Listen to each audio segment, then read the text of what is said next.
Hoje, na nossa aula, nós vamos abordar o tratamento farmacológico do diabetes mellitus tipo 2. E a gente vai fazer isso através de dois blocos de aula. Nessa primeira aula, nós vamos abordar as drogas, né, com seus mecanismos de ação, seus efeitos adversos, suas contraindicações. E num segundo momento, a gente vai abordar o raciocínio clínico, né, de que forma que a gente vai organizar nosso raciocínio para a escolha dessas drogas e vai abordar também a insulinoterapia no diabetes mellitus tipo 2. Então, antes de começar a falar das drogas propriamente ditas, eu vou trazer um pouco das alterações fisiopatológicas do diabetes tipo 2, e dessa forma a gente consegue compreender melhor, né, o mecanismo de ação, em que processo, né, principal desse paciente essa droga está atuando. Então, aqui nessa imagem, deixa eu colocar o ponteiro aqui para a gente. Essa imagem, ela traz as três, né, alterações fisiopatológicas que a gente já conhece há mais tempo, né? Alguns anos atrás, a gente abordava basicamente esses mecanismos fisiopatológicos. Então, o diabetes mellitus tipo 2, se a gente for pensar num mecanismo fisiopatológico de base, a gente diria que ele se inicia na resistência insulínica. Então, a gente tem resistência à ação da insulina, tanto a nível de músculo e tecido adiposo.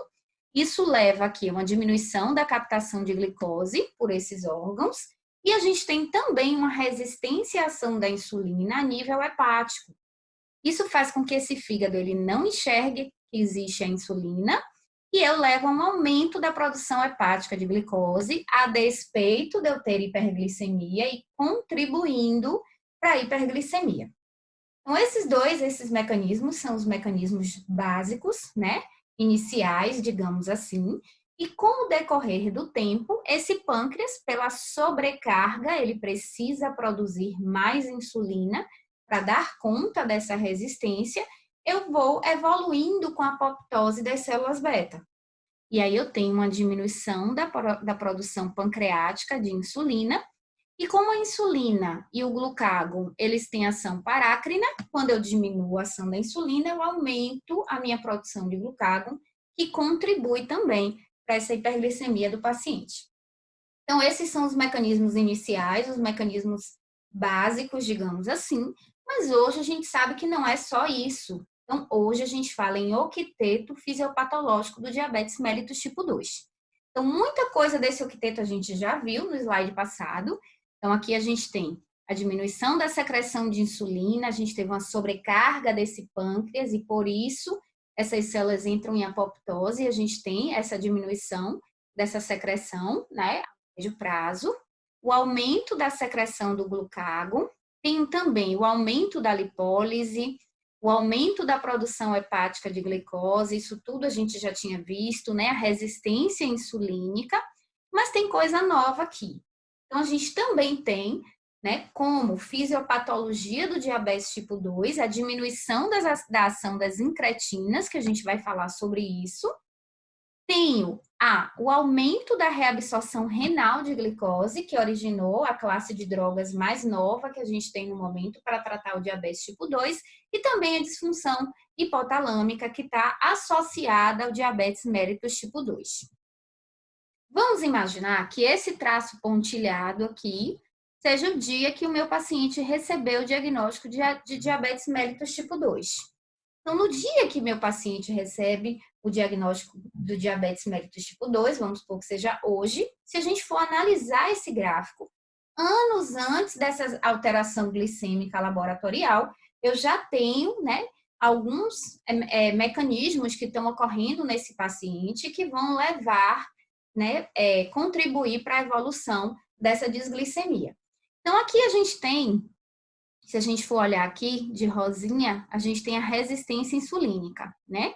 A gente viu que se a gente for falar num mecanismo fisiopatológico inicial do DM2, né? A gente entende que a resistência insulínica é esse mecanismo preponderante inicial. Então, a gente tem aqui o aumento da resistência insulínica, a gente está tendo a resistência, e aqui em azul a gente está tendo, ó, um aumento do nível de insulina, tentando acompanhar essa resistência. E veja que durante anos eu consigo manter uma glicemia normal, às custas de uma produção elevada de insulina para vencer essa resistência. Mas a gente lembra que, para que isso ocorra, esse pâncreas está sobrecarregado, está produzindo mais insulina do que ele foi programado. E olha a função das células beta aqui em amarelo, né? Essa função de células beta, ela vai caindo. E se a gente for fazer uma análise bem detalhada desse gráfico, a gente vai ver que essa função de células beta, ela continua caindo depois do diagnóstico, e a gente fala que virtualmente, né, se o paciente diabético tipo 2, ele sobreviver virtualmente em torno de 15 anos pós-diagnóstico, ele estaria já com uma deficiência total de insulina, necessitando do uso diário de insulina. A gente percebe na prática que isso é muito variado de indivíduo para indivíduo, o tempo que ele vai entrar em necessidade de insulina, né? Tem fatores genéticos que influenciam, tem fatores dos hábitos que influenciam, o controle glicêmico é muito importante, então, quanto mais descompensado esse paciente fica, a gente tem uma evolução mais rápida para a necessidade de insulina, então é multifatorial e essa velocidade, ela é diferente de paciente para paciente, mas a gente tem uma perda, né, anual de células B. Então, anos antes da gente ter o diagnóstico laboratorial fechado de diabetes mellitus, a gente já tem essas alterações. E aí a gente se pergunta, bom, e será que nessa fase aqui, né, tem como eu saber que esse paciente está com resistência insulínica, né? Então, tem. Clinicamente, a gente tem a acantose nigricans, que é um marcador de resistência insulínica, não é patognomônico de resistência insulínica, mas na maioria das vezes a gente tem a associação da acantose com a resistência, e também através de um exame chamado ROMA-IR, que na verdade é um cálculo matemático em que eu faço a relação da glicose com a insulina, e se esse ROMA tiver maior ou igual que 2,7, a gente fala que tem uma resistência insulínica aumentada. Seriam os exames que a gente poderia estar avaliando nesse período, antes de eu ter alteração da glicemia propriamente dita. Vamos seguir. Bom, então aqui eu dividi em duas colunas, né, as medicações. Então, de um lado eu coloco as medicações orais e as injetáveis que não são insulina. E aqui a gente tem a lista, né, das insulinas com algumas indicações que eu coloquei. Então, vamos lá ver uma indicação de um modo geral para os antidiabéticos orais. Então, indicações. Pacientes com diabetes tipo 2, com grau leve a moderado de hiperglicemia, seria uma indicação de antidiabético oral. Naqueles pacientes, né, que eu tenho após a estabilização clínica e tratamento inicial com insulina, em pacientes diabéticos tipo 2 com sintomas de hiperglicemia. Então, eu imagino um paciente que abra o quadro de diabetes com uma hiperglicemia significativa, valores, por exemplo, glicêmicos em torno de 300, a gente tem uma indicação de uso da insulina, a princípio, eu estabilizo o meu paciente para, em seguida, a gente fazer essa transição para a medicação oral, né? Normalmente, a gente faz dessa forma. As insulinas, elas estão indicadas para o diabetes tipo 1, em situações de glicotoxicidade e insulinopenia. Então, o que seria a glicotoxicidade e a insulinopenia, né? Vamos entender um pouco esses termos para a gente também compreender melhor a aula. Então, a insulinopenia, que é quando eu tenho uma deficiência de insulina, clinicamente eu suspeito da insulinopenia se eu tenho os sintomas clássicos de diabetes. Então, se eu tenho um paciente com poliúria, polidipsia, polifagia e perda de peso, são pacientes que estão dizendo a você, eu estou precisando de insulina. Então, toda vez que um paciente aparece com esses sintomas clássicos, ele tem naquele momento, pelo menos, nem que seja pontualmente que a gente consiga melhorar isso, mas naquele momento, né, ele tem insulinopenia e o nosso tratamento tem que focar esses sintomas que esse paciente está lá gritando para que a gente consiga, né, perceber e manejar da forma correta. A situação de glicotoxicidade, ela pode estar associada à insulinopenia. E quando eu penso em glicotoxicidade? E por que é importante a gente falar nisso? Então, quando a glicemia está muito alta no paciente e que ela vem estando, né, alta, que é que ocorre? Eu tenho um bloqueio, entre aspas, pancreático, e esse pâncreas, ainda que ele consiga secretar X quantidade de insulina por dia, se eu estiver submetido a um ambiente hiperglicêmico, isso faz com que aquele pâncreas ele não consiga secretar X. Ele secrete X sobre 2, né, X sobre 3, X sobre 4, e nesse momento é importante que eu consiga perceber que eu tenho que melhorar aquele ambiente daquele pâncreas, eu preciso melhorar essa glicemia do paciente para que esse pâncreas consiga voltar a produzir o X unidades que ele tem capacidade por dia, digamos assim. E quando é que a gente suspeita disso, né? Pacientes com glicemia mais elevada, pacientes que estão com insulinopenia, são indicações de que a gente precisa usar a insulina naquele paciente para que a gente consiga melhorar e fazer com que os antidiabéticos orais consigam fazer efeito, digamos assim. E também uma outra indicação de insulina naqueles pacientes em fase tardia do diabetes tipo 2. Então, se a gente for lembrar daquele gráfico, a gente vê que o paciente ele vai perdendo células beta, né? E vai chegar no momento em que esse paciente não vai ter célula beta suficiente para que os antidiabéticos orais consigam atuar e ele vai precisar da insulina propriamente dita, né? Inicialmente no formato de insulinização basal e posteriormente no formato de insulinização basal com bolos de refeição. Bom, e aqui embaixo eu coloco para vocês quais são as drogas que a gente vai estar abordando. Então, no grupo dos antidiabéticos orais não insulina, a gente tem as sulfanilureias, os secretagogos não sulfanilureias, que são as glinidas, as biguanidas, que é a metformina, as tiazolidinedionas, que a gente também chama de glitazonas ou de TZDs, é tudo a mesma coisa, os inibidores da alfa-glicosidase, inibidores do DPP-4, inibidores do SGLT2 e os análogos do GLP-1. Os análogos do GLP-1 eu coloquei aqui nesse grupo e as indicações, né, são similares às indicações dos antidiabéticos orais. E a gente vai abordar ele um pouquinho mais profundamente quando a gente chegar nesse item. E as insulinas, a gente tem as insulinas de ação ultra rápida, intermediária e prolongada.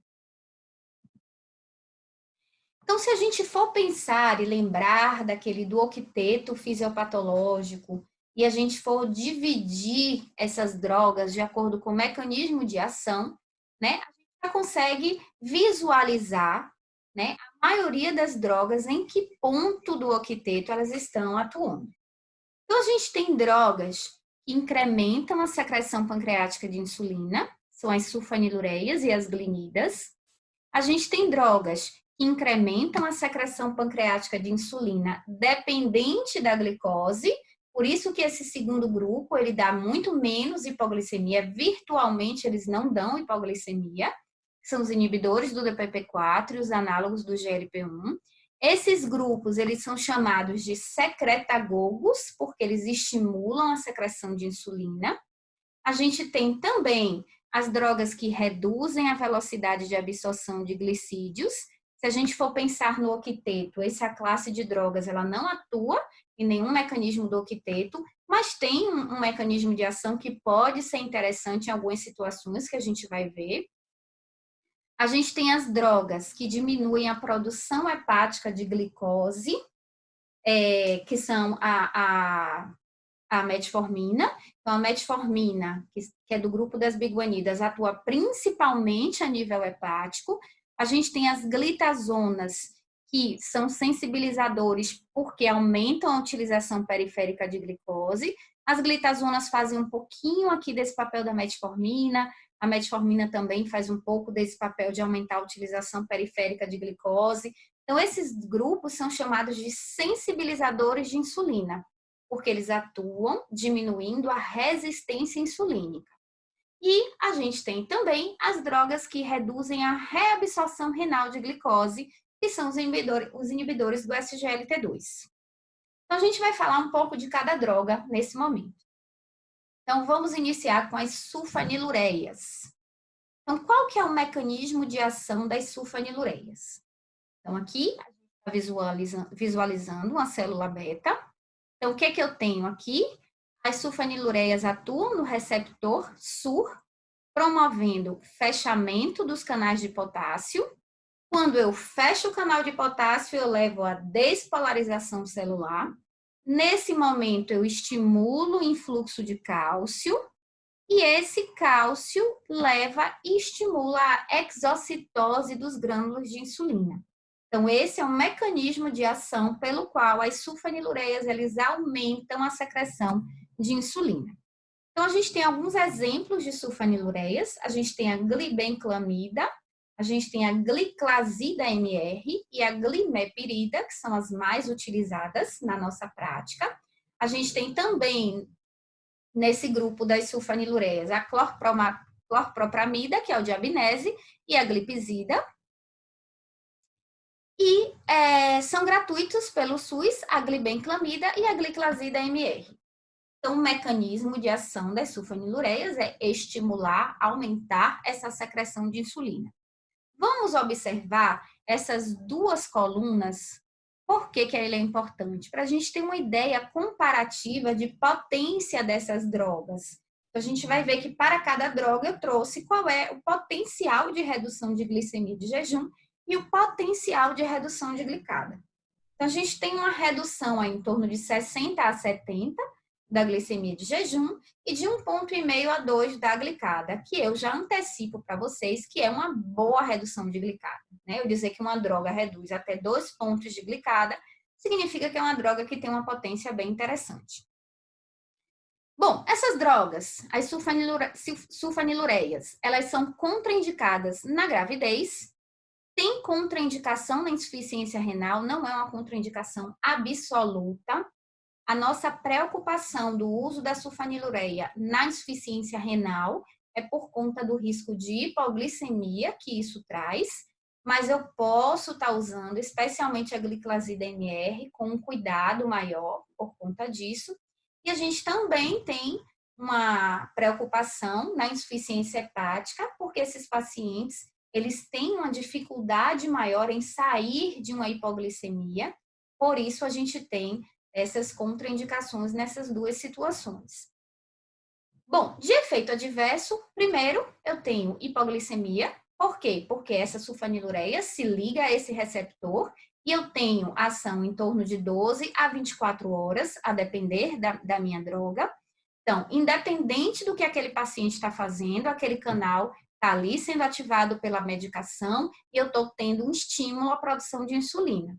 Então, se o paciente tiver alguma intercorrência, não puder almoçar, não puder fazer o lanche, ele pode fazer uma hipoglicemia. Um outro efeito adverso, também associado a esse mecanismo de ação, é o ganho de peso.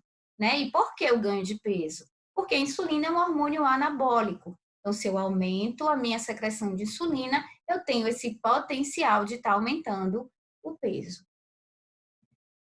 Bom, vamos falar agora das glinidas, que são chamadas também de secretagogos não sulfanilureia. Eu consigo dizer que são os primos das sulfanilureias, né? Para a gente poder ver que eles têm algumas similaridades.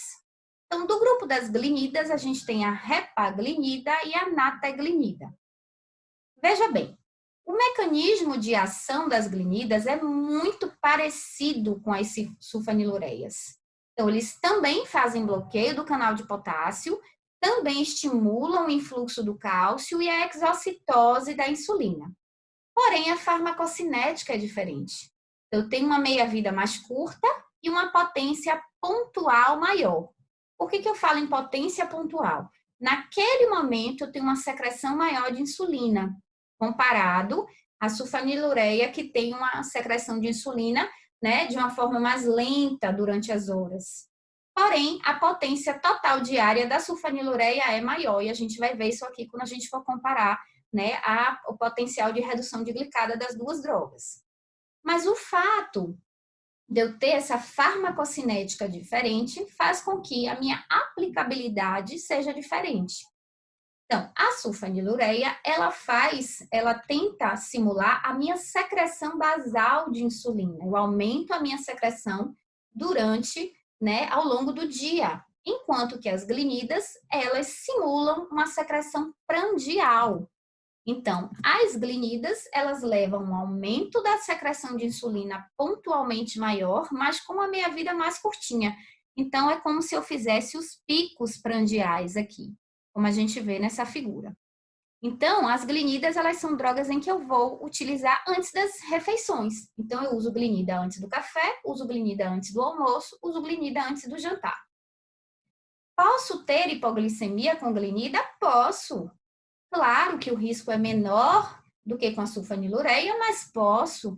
Se o paciente naquele dia resolver que vai fazer uma dieta, vai comer a menos, ou por algum outro motivo ele teve acesso a uma quantidade menor de alimento, ele pode fazer uma hipoglicemia posterior. Posso ganhar peso da mesma forma? Posso, porque eu aumentei minha secreção de insulina e a insulina é um hormônio anabólico. Porém, o ganho de peso é menor do que com a sulfanilureia, o risco de hipoglicemia também é menor. Veja que se a gente for analisar essa tabela, como contraindicação aqui a gente tem a gravidez, mas saíram a insuficiência renal e hepática, né? A gente tinha essas contraindicações na sulfanilureia por conta, né, do risco de hipoglicemia ser maior com essas drogas. Tem uma redução de glicemia de jejum aqui em torno de 20 a 30. Lembre que o objetivo dessa droga não é focar no jejum, mas como o paciente vai dormir melhor, ele amanhece melhor, né? E a redução da glicada é de 1 ponto até 1,5 ponto. Então, veja que é uma droga menos potente do que a sulfanilureia. Então, a diferença entre sulfanilureia e glinida é porque a sulfanilureia, ela simula essa insulinemia basal aqui, e a glinida simula a insulinemia prandial, ok? Então, veja bem, não usamos concomitantemente sulfanilureia e glinida no mesmo paciente, então a gente opta, né? Se eu for usar para um paciente uma classe dessas de secretagogo, tem que ser ou uma ou outra, ok? Então, a gente já aprendeu agora que essas duas drogas a gente não pode usar no mesmo paciente. Vamos seguir. Bom, a próxima classe de drogas são as biguanidas, que é a metformina, uma das drogas mais utilizadas para diabetes, eu diria que é a droga mais utilizada para diabetes, né? Uma droga que atua nessa resistência hepática, reduz a produção hepática de glicose, aumenta também a concentração do GLUT4. É uma droga que tem uma potência bacana, então a gente vê aqui uma potência de redução de glicada de 1,5 ponto a 2, uma redução da glicemia de jejum em torno de 60 a 70, então bem similar ao grupo das sulfanilureias, né? Virtualmente sem hipoglicemia. E a metformina, ela é utilizada na maior parte dos diabéticos por ela atuar num dos mecanismos base, né, fisiopatológicos de base do diabetes tipo 2, que é a resistência à ação da insulina. Então, a metformina é uma droga extremamente útil na maior parte dos pacientes. Eu chegaria a dizer que todo diabético tipo 2, salvo contraindicação ou não tolerabilidade da droga, todos deveriam estar usando a metformina, né? Salvo contraindicação e não tolerabilidade. De efeitos adversos da metformina, a gente tem sintomas dispépticos, então desconforto abdominal, posso ter diarreia, deficiência de B12, que a gente tem que estar atento a esse efeito adverso para acompanhar nesses pacientes. E a metformina, ela é contraindicada em todas as insuficiências. Insuficiência renal, clearance abaixo de 30, insuficiência hepática, cardíaca, pulmonar, qualquer situação de acidose grave, por conta do risco de acidose lática que essa droga traz.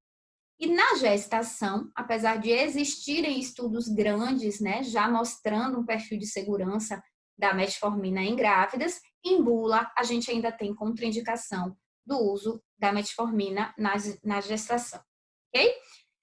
Bom, além do controle glicêmico que a metformina oferece, a gente tem também outros benefícios da droga, então ela pode ser utilizada na prevenção do DM2. Então, naquele paciente que ele é pré-diabético, especialmente se ele tiver um alto risco cardiovascular, a gente pode estar utilizando a metformina. A metformina demonstrou redução de eventos cardiovasculares e também melhora do perfil lipídico. A metformina, ela também é disponibilizada pelo SUS, assim como a glibenclamida e a gliclazida, que fazem parte do grupo das sulfanilureias. Bom, os inibidores de alfa-glicosidase. Então, os inibidores de alfa-glicosidase fazem parte daquele grupo que eu disse a vocês, né, um pouco mais cedo, que eles não atuam em nenhum mecanismo fisiopatológico do diabetes tipo 2, mas tem uma utilidade e a gente vai ver, né, qual que seria essa utilidade. Então, os inibidores de alfa-glicosidase, eles na realidade retardam a absorção dos carboidratos. Vamos analisar aqui essa figura.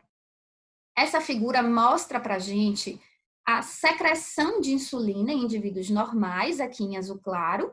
Então, a gente imagina aqui as 3 refeições. Eu tenho a secreção de insulina aqui do indivíduo normal, fazendo o pico. E aqui, em marrom, a gente tem a secreção de insulina de um paciente diabético. Então, vejam que essa secreção de insulina, ela é menos apiculada e ela é mais tardia do que a do indivíduo normal. O que é que o inibidor de alfa-glicosidase faz? Então, como ele lentifica essa absorção da glicose, eu tenho um pico de glicose sérica, que ele é mais achatado com relação aos pacientes que não usam a droga e um pouco mais prolongado. Então, a medicação faz com que o pico de glicose do paciente em uso da droga seja mais parecido com o pico de insulina dele. E isso faz com que ele saia daquela refeição com uma glicemia melhor. Então, entendendo esse mecanismo de ação, a gente consegue perceber que os inibidores de alfa-glicosidase são drogas para uso prandial. Então, os inibidores de alfa-glicosidase eu uso antes do café, antes do almoço, antes do jantar. Então, a acarbose é o inibidor de alfa-glicosidase que a gente tem disponível. Veja que a palavra que eu utilizei é retardo da absorção de carboidratos, não diminui a absorção, então não emagrece, não leva ao emagrecimento, diferentemente de alguns afirmarem isso, então não é uma droga utilizada para peso. Tem uma redução de glicemia de jejum em torno de 20 a 30, né? Mesmo raciocínio que a gente fez, o objetivo não é reduzir a glicemia de jejum, mas como o paciente ele vai dormir com a glicemia melhor, ele amanhece com a glicemia melhor. Tem uma potência de redução de glicada de 0,5 a 0,8. A gente não tem uso liberado na gravidez e não tem também o uso liberado para creatinina acima de 2. E os efeitos adversos estão associados a esse retardo de absorção. Então, eu posso ter flatulência, diarreia, por conta, né, dessa diminuição dessa velocidade de absorção dos carboidratos. Então, é uma medicação em que a gente pode ter uma dificuldade, né, do paciente manter o uso por conta desses efeitos adversos. E quanto mais rica em carboidrato uma refeição, né, eu tenho uma probabilidade de efeito adverso maior também. Da mesma forma que a metformina pode ser utilizada no pré-diabético, a acarbose também pode ser utilizada naquele pré-diabético, especialmente um paciente com pré-diabetes e um alto risco cardiovascular. São os pacientes em que a gente olha, né, com um olhar de mais carinho, entre aspas, para iniciar uma medicação no pré-diabetes. Bom, vamos ver agora as glitazonas. As glitazonas também são sensibilizadores de insulina. São drogas que reduzem a resistência insulínica. Eu vou passar um slide, depois eu volto, só para a gente poder visualizar aqui o mecanismo de ação da glitazona. Então, a glitazona aumenta a sensibilidade à insulina em músculo, adipócito e hepatócito. Qual é o mecanismo de ação da glitazona? Ele é um agonista seletivo do receptor PPAR-gama. E o PPAR-gama regula a transcrição de genes responsivos à insulina. Veja bem, então qual é a lógica da droga? Vamos entender. Então, a gente sabe que o tecido adiposo do nosso corpo, a gente tem tecido adiposo que ele é mais sensível à insulina e tecido adiposo que ele é mais resistente, né? O visceral, o abdominal. Então, o que é que a medicação pensa, entre aspas? Bom, eu tenho no nosso corpo tecido adiposo que ele é mais sensível à insulina. Exemplo, tecido adiposo de braço, bumbum e quadril. Então, o que a gente vai fazer? Vamos estimular a proliferação do tecido adiposo dessa região, para que eu aumente a sensibilidade insulínica e eu consiga melhorar o meu perfil glicêmico. Então, essa medicação, ela estimula a proliferação do tecido adiposo que é sensível à insulina. Então, significa que essa medicação, ela leva a um ganho de peso. A gente costuma dizer que é um ganho de peso bom, né? É um ganho de peso bom, mas é um ganho de peso. Como é que a gente vai saber se o paciente ele engordou na balança por conta da glitazona ou se ele engordou por conta de não seguir as orientações alimentares e de exercício? A gente mede a circunferência abdominal. Então, a glitazona é uma droga que ela leva a um aumento do peso nessa região periférica, braço, bumbum e quadril, mas a gente não tem um aumento da circunferência abdominal associada à glitazona.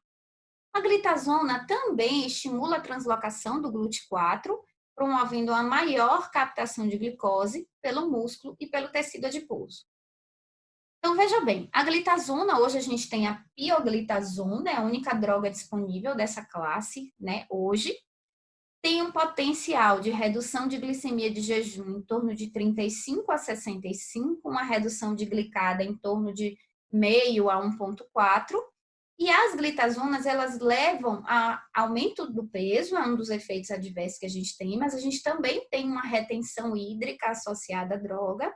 Por conta dessa retenção hídrica, porque eu tenho um aumento do tecido adiposo, então eu tenho um aumento da volemia e eu tenho essa retenção hídrica, eu tenho contraindicação dessa droga em pacientes com insuficiência cardíaca congestiva. Então, pacientes com insuficiência cardíaca classe funcional 3 e 4, se eu uso essa medicação, eu poderia descompensar esse paciente, por isso que é contraindicado.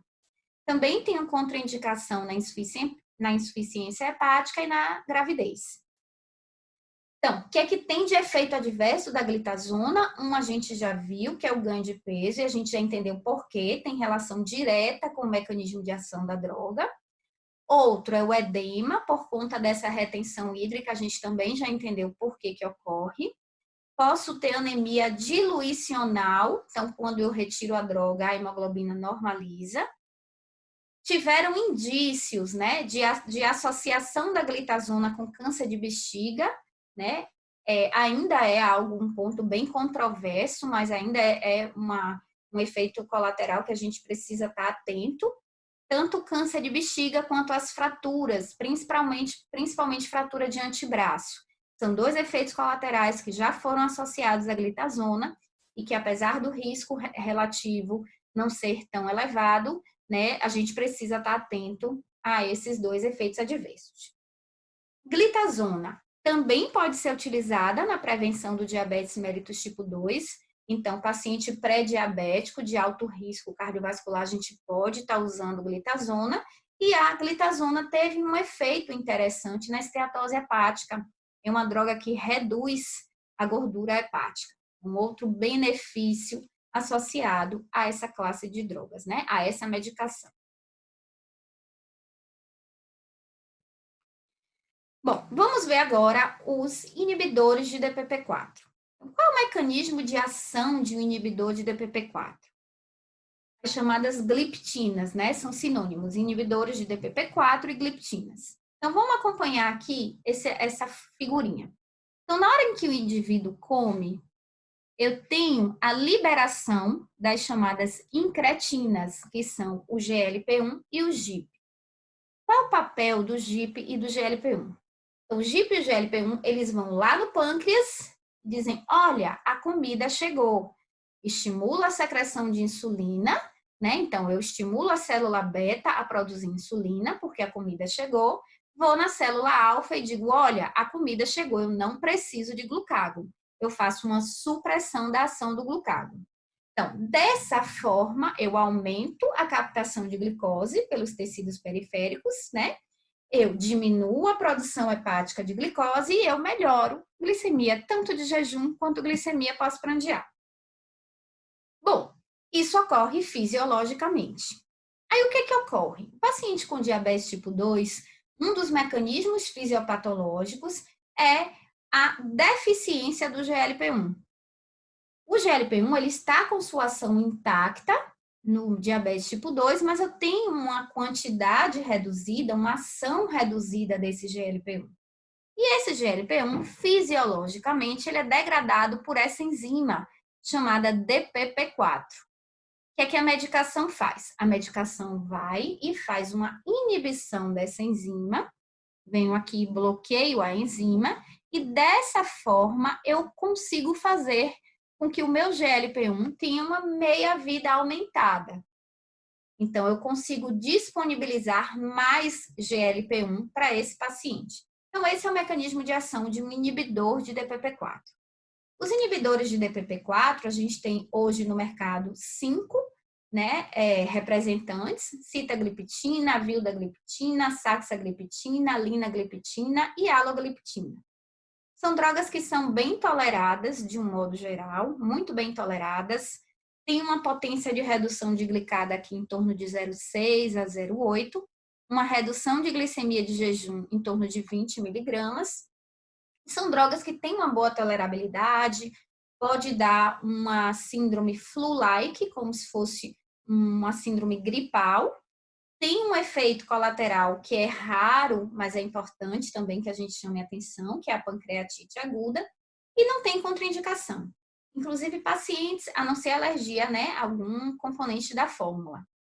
Pacientes com insuficiência renal, eu posso usar inibidor de DPP-4, pacientes com insuficiência hepática, eu posso usar inibidor de DPP-4. A maioria deles necessita de ajuste de dose para a função renal e para a função hepática, mas a gente tem a possibilidade de uso. Vamos à próxima classe de drogas, que são os análogos do GLP-1. Então, a gente tem análogos do GLP-1, liraglutida, dulaglutida, semaglutida. Então, quando eu dou um análogo do GLP-1, e essas medicações elas são injetáveis, eu consigo alcançar níveis de GLP-1 mais altos do que com o uso do DPP-4. Então, eu tenho o mesmo benefício do DPP-4 a nível pancreático, eu vou lá, estimulo a secreção de insulina, vou lá, bloqueio a secreção de glucagon, mas tenho esse outro efeito, que eu vou lá a nível do sistema nervoso central e estimulo a saciedade, né? Eu dou o recado, olha, o paciente se alimentou. Então, o paciente tem a sensação de estar sempre em período pós-prandial. Então, eu tenho um retardo do esvaziamento gástrico, o paciente pode ter empachamento, náusea, principalmente no início da terapia, né, que são efeitos adversos os mais frequentemente associados aos análogos do GLP-1. Empachamento, náusea, e também pode estar associado à pancreatite aguda, apesar de ser raro, mas também um efeito adverso que vale a pena a gente falar. Então, a gente tem, da liraglutida, a gente tem duas formas disponíveis, mercadologicamente falando, que é o Saxenda e o Victoza. A gente tem a dulaglutida, a marca comercializada é o Trulicity, que é uma aplicação semanal. O Saxenda e o Victoza são aplicações diárias. E a gente tem o Ozempic, que é a semaglutida, que tem aplicação também semanal. São drogas que têm um potencial de redução de glicada de 0,8 a 1,8, uma redução de glicemia de jejum em torno de 30 miligramas por decilitro. Então, são drogas que têm um benefício adicional de perda de peso associado ao benefício do controle glicêmico que a gente tem por conta desse mecanismo de ação.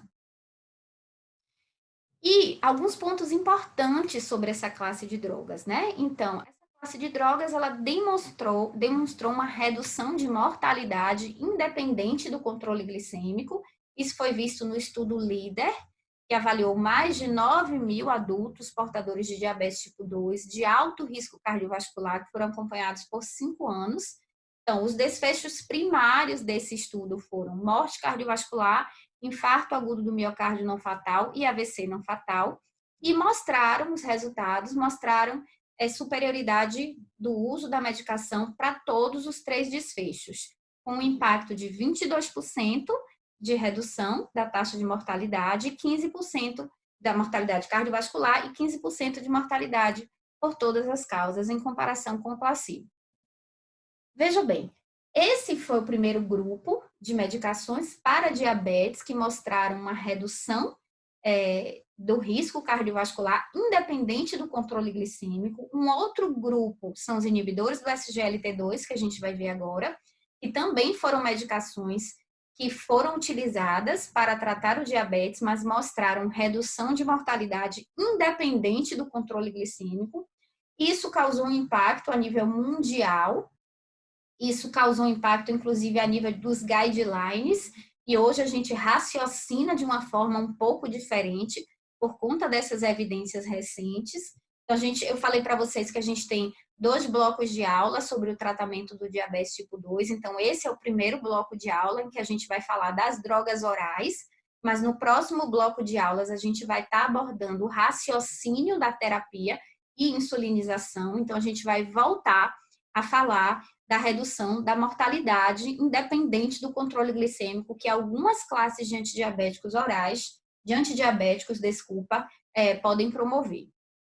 Então, a última classe de drogas que a gente vai ver hoje são os inibidores de SGLT2, que são as chamadas de gliflosinas.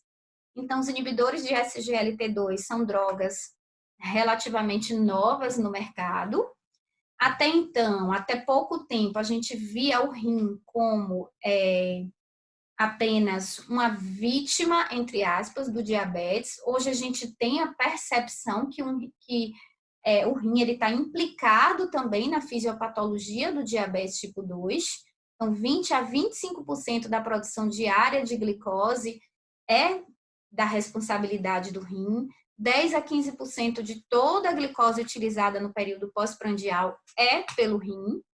E a gente tem aqui, se a gente for olhar essa figura e fazer uma análise, a gente tem aqui um glomérulo em que eu tenho a passagem desse filtrado e a gente tem o SGLT2, que é um canal responsável pela reabsorção de 90% da glicose filtrada pelo rim. Então, quando a gente tem esse filtrado, um indivíduo que não é diabético, né, praticamente 100% dessa glicose que vai passando, ela é reabsorvida, que é em torno de 180 gramas por dia de glicose. Né? O paciente que a gente usa um inibidor do SGLT2, um paciente diabético em que eu uso o inibidor do SGLT2, eu tenho um bloqueio dessa reabsorção de glicose a nível renal e eu promovo, portanto, uma glicosúria, uma perda urinária de glicose. Essa perda urinária de glicose varia em torno de 70 a 130 gramas por dia, a depender da glifosina que a gente está usando e da dose que a gente está utilizando. Isso equivale a em torno de 280 a 520 quilocalorias por dia perdida pela urina.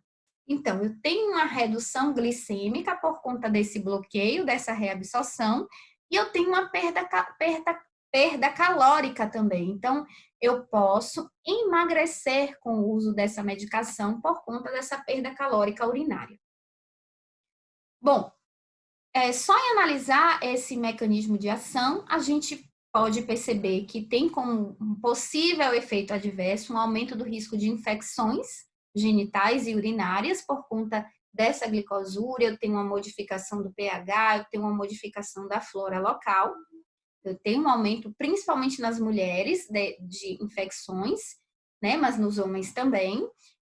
Então, essa classe de drogas, os inibidores de SGLT2, tem uma potência de redução de glicada que varia de meio a 1, e uma redução de glicemia de jejum de 30 miligramas por decilitro. Então, a gente tem 2 estudos bem interessantes com essa com essas drogas. A gente tem o Canvas e o EMPA-REG, em que a gente teve também um impacto na redução da mortalidade. O EMPA-REG foi um estudo promovido em que 99% dos pacientes do estudo tinham doença cardiovascular estabelecida, e a gente teve uma redução de 14% no MACE, né, que foram os 3 endpoints primários, redução de morte cardiovascular, AVC não fatal e infarto não fatal. A gente também teve uma redução em impacto em hospitalização por insuficiência cardíaca de 35%, E quando a gente, e o Emparreg foi com a empagliflozina, o Canvas foi com a canagliflozina, e a gente teve uma população que ainda a maioria tinha doença cardiovascular estabelecida, 66% desses pacientes estudados, e se a gente for observar, né, esse gráfico, a gente mostra que também, ó, 14% de redução do MACE, né, e mais do que 30% aqui de redução de hospitalização por insuficiência cardíaca, dados que são bem parecidos com essas duas classes de drogas nesses dois estudos diferentes. Então, esses dois estudos foram estudos que também mudaram o cenário, né, de análise mundial com relação a de que forma a gente observa essas drogas para o tratamento do diabetes. Então, a gente tem drogas que, além do controle glicêmico, elas reduzem mortalidade independente do controle glicêmico. Então, nessa aula hoje, a gente observou o mecanismo de ação das drogas para o tratamento do diabetes tipo 2, e a gente vai continuar na segunda parte da aula, em que a gente vai abordar de que forma eu vou escolher essas drogas. Então, a gente tem várias medicações que a gente tem possibilidade de utilizar. Essas medicações variam de acordo com o mecanismo de ação, o efeito adverso, contraindicações, custo também, que é muito importante, né? Quando a gente aborda um tratamento, especialmente um tratamento crônico e a longo prazo. Então, a gente vai aprender a raciocinar quais são as drogas que a gente vai escolher para cada paciente e também a gente vai aprender sobre a insulinização do paciente diabético tipo 2. Então, eu espero que vocês tenham aproveitado e que tenham compreendido o que eu tentei passar para vocês.